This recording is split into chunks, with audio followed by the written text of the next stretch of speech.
बछेरी नवाल संतो मैं नमा एक सवारी ठोकती हूँ। ਚੈੱਕ ਕਰੋ ਇਹਨੂੰ ਜਨਾਬ, ਅਸੀਂ ਨਵਾ ਲਿਆ ਹੈ ਤੇ ਬਾਕੀਆਂ ਨੂੰ ਹੁਣ ਅਸੀਂ ਨਵਾਉਣ ਲੱਗੇ ਹਾਂ।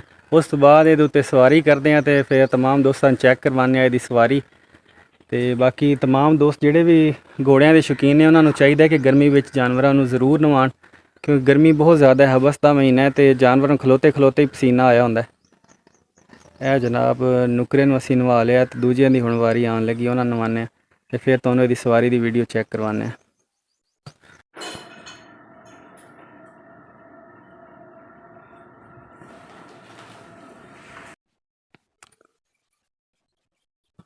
घोड़ा हो गया सवारी लिए बिल्कुल तैयार।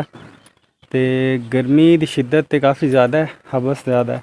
वैसे कोशिश करनी चाहिए कि इतनी ज़्यादा गर्मी सवारी ना करो, थोड़ी देर बस एवं 10-15 मिनट इनू चक्कर चुक्कर दवावांगे, क्योंकि फिर इन 4-5 दिन सवारी ना करिए तो आकड़ जाता।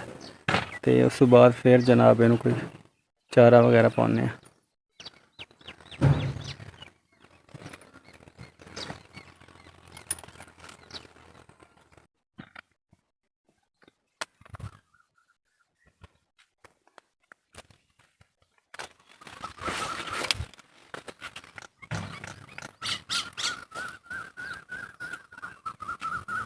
बस भाई बस आप पर हाथ रख दिया। ध्यान नाल हाथ रख छोड़ दे।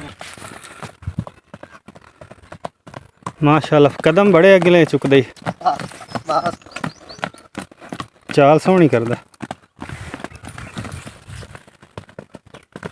बस चल हुण लम्मा चक्कर दी वापस। बस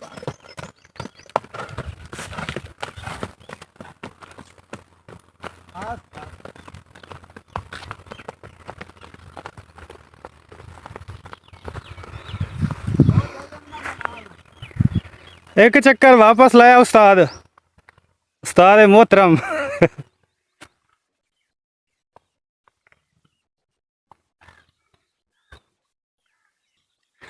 लो भी एक पट्टी और वेख लो दोस्तों।